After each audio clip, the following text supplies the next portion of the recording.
In 2010, I was a co-founder of the Green Pilgrimage Network through the Alliance of Religions and Conservation. So the idea was to link faith leaders with tour organization, local government, pilgrim groups, and local businesses to make religious tourism greener, but also to be a model of how to prevent climate change. Because what we were hearing from just about everyone, from Lebanon to China to Mecca to many places in Europe, was that visitor arrivals were leading to ecological trouble.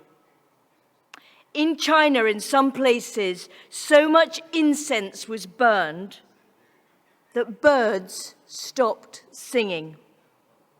In others, religious tourism was leading to inappropriate hotels springing up like hydra's heads. And the rubbish, it was everywhere. It seemed that the kind of tourism that could be most kind to the earth was actually doing the opposite. And also, if you're a religious leader and you want to encourage your followers to be kinder to creation, then surely that should be most visible at your most holy places. I mean, if you can't keep your holy places clean, what chance do you have with anywhere else?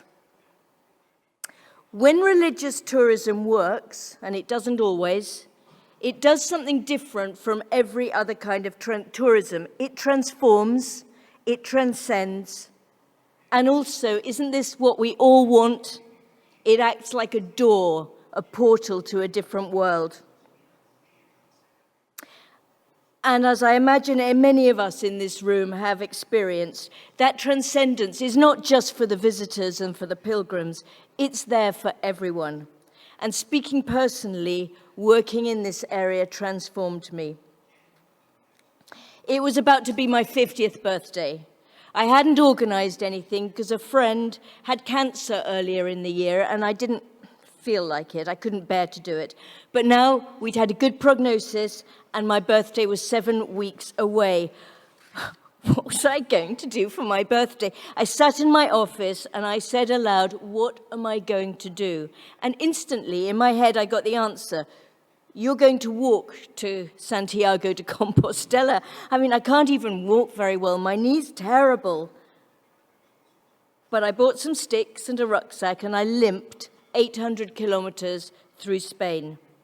I tried to be green according to the Green Pilgrimage Network. I took trains. I bought no plastic bottles. I picked up rubbish as I walked, a lot of rubbish. I ate and I slept simply. And I talked to people about green pilgrimage.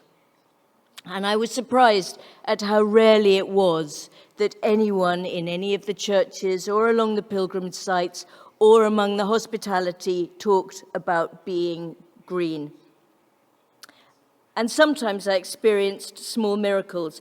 And as I did that walk, I saw how you need thoughtful structures in place to make sure that the roads are appropriate, that there is public transport, that car parks are far enough away from the shrine not to spoil it, that there are facilities for disabled, that there's enough fresh water to fill up your own bottle and not buy plastic, and that souvenirs are ethical, local, beautiful, and not plastic. And I'm sure we know how rarely that is. And that there's a clear flow of human traffic around the sanctuary, and that there is space for a quiet moment in which to experience the spiritual. The holy is a powerful thing, but it can also seem fragile, particularly if you're surrounded by thousands of people looking at their phones or in holiday mood. So in our planning, we need it to tell us what is appropriate. I'll finish with a story. Once I went to an amazing meeting. The Holy Maronite Forest of Our Lady of Lebanon, near Beirut, rises up from the seaside town of Junia, and then it goes through privately owned land until it reaches the Maronite sanctuary. Its magnificent oak forest is only protected because it surrounds a sacred site. But now the developers were sniffing around. They wanted to build hotels, nightclubs, roads, apartment blocks. They wanted to make a lot of money out of this sacred sites. But the Maronites and the environmental organizations, including our own, had done their work. And at this meeting in Junior Town, the new mayor of Junior, who was arriving after a long period of municipal corruption, was promising that the town's portion of the forest would not be sold. And 2 private landowners promised the same. And I went up to one of them afterwards and I said, "This is valuable land. You'd have made a lot of money. Why hadn't you?"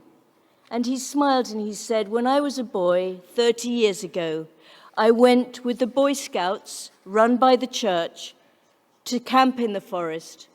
We stayed there for a week, and I grew to love it. I will not sell."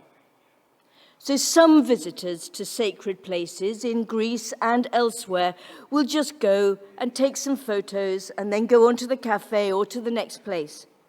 But some people will be transformed, and some people will go on to change something in the world for the better because of it. So where we can, all of us, let's help that happen. Thank you.